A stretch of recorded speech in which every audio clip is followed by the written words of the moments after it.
Charlottesville is a city that's known for its fantastic food scene. From some classics to some newcomers, they're serving up some serious food, even in a time of unprecedented change. And on Dine With Stein, we're going to be highlighting them all.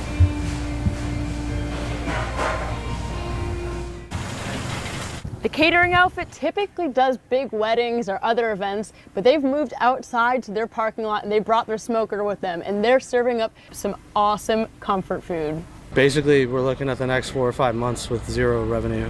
We had to think on our feet. With many upcoming weddings and catered events canceled, the catering outfit got creative.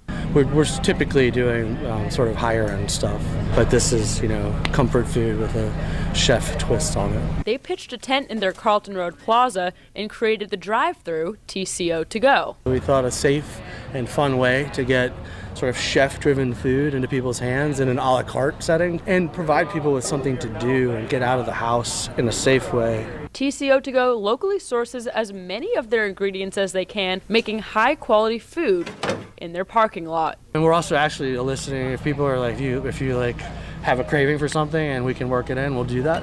It's dynamic. The drive-through allows customers to stay in their car through the whole process. So it can all be done. You can swipe your own card. We can hand it to you with gloves, and we're practicing all the safety measures we can at this point. TCO to go is working with the community in many ways, including discounts for first responders and medical workers, and a food pantry for furloughed restaurant workers. They're also launching recipe boxes with pre-made ingredients ready to be assembled at your home.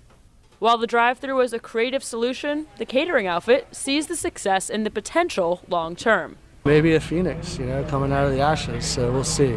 The amount of support, and it's been amazing, and sometimes, honestly, just want to cry. For the past 4 years, the Bebedero has been introducing Charlottesville to their upscale Mexican food and to the world of mezcal. It's really everything you do in a restaurant is a creative expression, and we just really embrace that opportunity. While there are many Mexican restaurants around the city, the Bebedero is taking the experience to the next level. The cuisines that are all over Mexico are absolutely delicious, and there's so many different things you can do with it. And so our goal was to, elevate the standard. They feature specialty cuisine, bringing the authentic flavors of Mexico to their very fluid menu. That goes back to our sense of creativity. We really like to keep things changing up. One of the owners, River Hawkins, has worked with other local Latin artists to create an inviting artistic space. We just wanted warm colors, lots of vibrant arts. I think the Bebedero, just from that, became known as a place that is inspiring for art.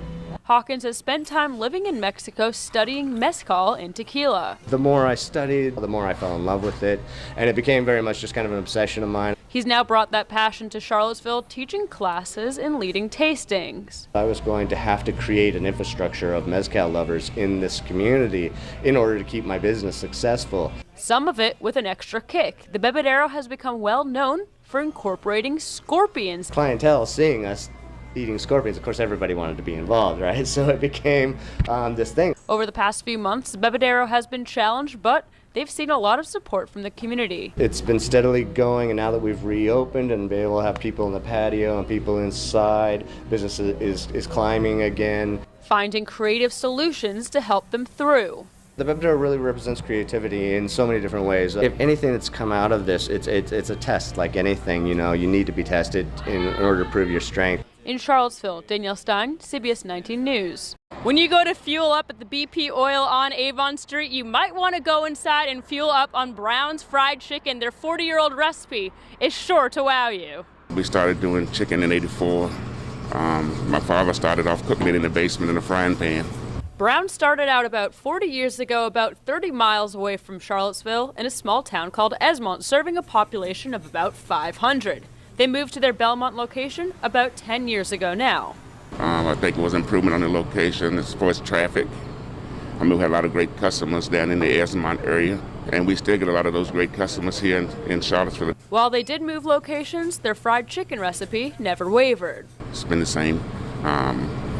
We don't use marinated chicken or anything like that. Our chicken is fresh, never frozen. They operate out of their gas station's marketplace, using that as a tool to help both businesses. The gas sales were so poor here, so we was brainstorming. We decided to take the chicken and try to help sell gas.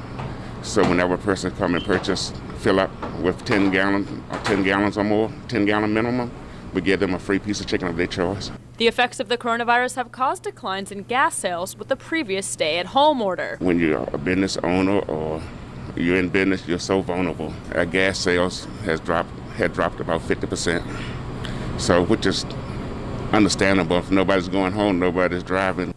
As a Black-owned business, Brown's hopes to continue to bring food to the entire Charlottesville community. I don't know, we have a lot of great customers, Black, white, Hispanic, great variety, great diversity, serving the community. And we're going to try to do that as long as we can. In Charlottesville, Danielle Stein, CBS 19 News. If you're looking to celebrate or you're just in the mood for a gourmet dining experience, head to the Cork Hotel on West Main Street. The Pink Grouse restaurant is serving an unbelievable tasting menu. It's not one origin, it's not one cuisine, it's everything. So, each plate kind of shares that embodiment and just create good flavors and good harmony. With pink walls and contemporary art, the Cork Hotel brings a modern edge to Charlottesville. It's a very art-infused hotel, so we do have a gallery, a magnificent rooftop.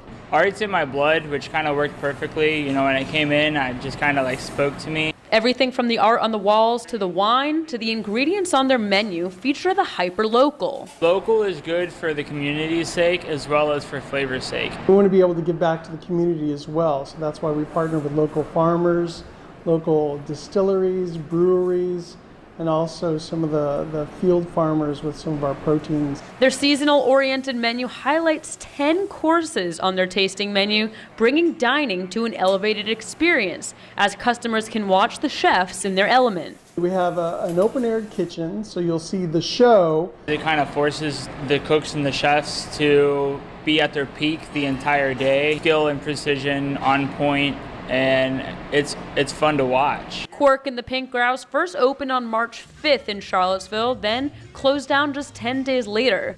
They took a couple of months to prepare for their relaunch. Luckily, we were given the opportunity to reinvent the menu. We then were prepared for the Pink Grouse to come back to the community. The chefs emphasize artistic plating while prioritizing the quality of their dishes. It's just good food done well without any limitations. In Charlottesville, Danielle Stein, CBS 19 News. Almost 1 decade ago, Monsoon fell into owner Kit's lap, and since then, she has made it one of the best Thai food restaurants in all of Charlottesville, and they're bringing the heat. I accidentally eat at Phillies, and then I saw, oh, this is the Monsoon I saw on the online. I asked, are you still the restaurant? She said, yes, how you find out? I saw it online. She said, you know what? She's been closed for 2 years already.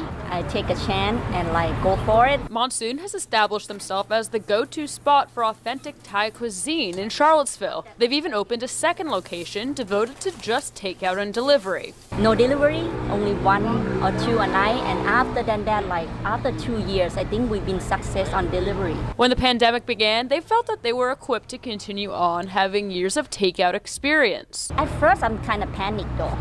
It's back to the first day I opened. We're lucky that we have the takeout and delivery a lot before already. We started since we opened. Kit has brought her experience working in restaurants from across the country and in Thailand. My family used to own a Thai restaurant in Thailand, so I bring my mom recipe, my aunt recipe. I bring many things that I like from different chefs and adapt into my own. She's worked to make her food appeal to all customers. We have some very spicy dish, and also some kind of a mixing between American and Thai. The most popular is still pad Thai drunken noodle. And on her favorite dish, she brings the heat to a whole new level. Find out that people love hell fried rice a lot. The most spicy in the menu. Hell fried rice is from Nam Plik Nalok. Nalok in Thailand is mean hell, so it's mean super spicy as hell. In Charlottesville, Danielle Stein, CBS 19 News. When you drive up to this Pantops parking lot, you're going to immediately smell Angelique's Kitchen, the food truck churning out some of the best soul food in the area. Angelique's Kitchen, where food becomes your happiness, because when you eat it, when you bite into it, it gives you that little happy feeling there. Angelique Jenkins hasn't always been in the food industry, but she's always loved feeding crowds. My husband told me to find a hobby because I used to shop a lot, and we said, let's get a food truck. Angelique's Kitchen was born working summer festivals, then turning their attention to a food truck. You just got to have a passion for people, for cooking, long hours. You have to have it in you to want to do it because it's not for everyone. I'm back there cooking. My husband's taking orders. I have my staff that's putting food together and putting in containers. It's fast food. During the pandemic, the truck stopped serving food while they made sure they could keep the highest safety standards. Angelique got furloughed from her full-time job, and that was the kickstart to fire up the kitchen once again. Whatever it takes to get out there and get the income and the money to get to the next level, we're going to do it.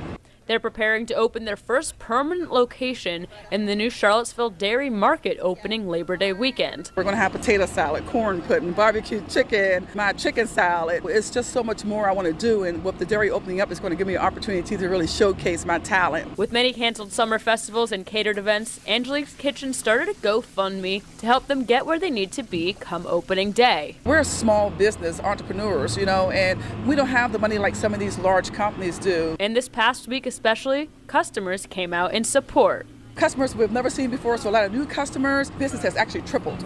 Last week, it just tripled. And I think it has a lot to do with people trying to get back to small black businesses as well, recognizing us that we are entrepreneurs and we are minorities and we do have a business, and we're just like anybody else, and we're just trying to grow and we're just trying to make it out there. I'm just going to keep on working until I get it done, and whatever it takes, I'm going to get it done. In Charlottesville, Danielle Stein, CBS 19 News. Cherry Ave in Charlottesville is home to the best ice cream shop in Virginia in 2019, according to Travel and Leisure. You may not have seen it before, but it has become a staple in the Latino community. 90% they already know that we're here, and the rest of the community, they are coming little by little. La Flor Michoacana is a Mexican ice cream shop inspired from those in the state of Michoacan. And I discovered this type of business in Mexico. I love it. I tried the ice cream and the popsicles, and immediately came to my mind to bring this business to Charlottesville. When you walk into the shop, you see vibrant colors, piñatas, and specialty candies and snacks. Since they opened 5 years ago, they have made it their goal to bring Mexican culture to Charlottesville. It's one of the goals to teach and tell the people about the culture. They hand make 2,000 popsicles every day, as well as ice cream, cakes, and other sweets from fresh fruits and other ingredients. Today, on this rainy Cinco de Mayo, they're ready to give customers a taste of authentic Mexican culture. Cinco de Mayo is another holiday in Mexico. Every year, American people have been celebrating this day. We have mangonada, and popsicle is going to be on special. It's a good combination of the sweet mango and a little bit salty and tangy and spicy. And every day, they look to bring a little sweetness to their customers. We make it with love, and we put all the heart and love to bring to the people and enjoy. Guajiros just celebrated their 1-year anniversary of bringing the flavors of Miami to Charlottesville. The Latino food, the Hispanic food in town was sort of like Mexican. We had already thought about this concept of bringing what we thought it was Miami's best foods all together in one place. The Mayorga brothers came to Charlottesville from the Sunshine State and brought their family's recipes with them. You walk into our home, you always get that grandma or mother like feeding you until you can't eat anymore. So we use my mom's cookbook as the backbone of our kitchen. A fusion of cultures, Guajiros brings Cuban, Venezuelan, Colombian, and Nicaraguan influence to Central Virginia. The Charlottesville community is very open to culture, and we purposely put half of our menu in Spanish. So people come in here and they're trying to say the name of the plate, like the pollo and the lechon. With a culture centered around good eats. There's no such a thing as a gathering without food in Latino culture. Live here with a happy stomach and a good heart. They've built their restaurant into a warm, inviting space. What really made our restaurant flow was the people that was coming in. Having the loud music and having us kind of going around. After celebrating 1 year of success, now changing and adapting, catering to those family values. Quarantine menu idea and having big plates of food so you can feed your whole family. We're just taking this as, okay, we need to adapt one more time. All the while keeping a positive view and reflecting on where they came from. We're just taking this as a time to like regroup, see what we put together, see how we were the first day we opened and how we are now. Every day is better than the last. In Charlottesville, Dine With Stein, CBS 19 News.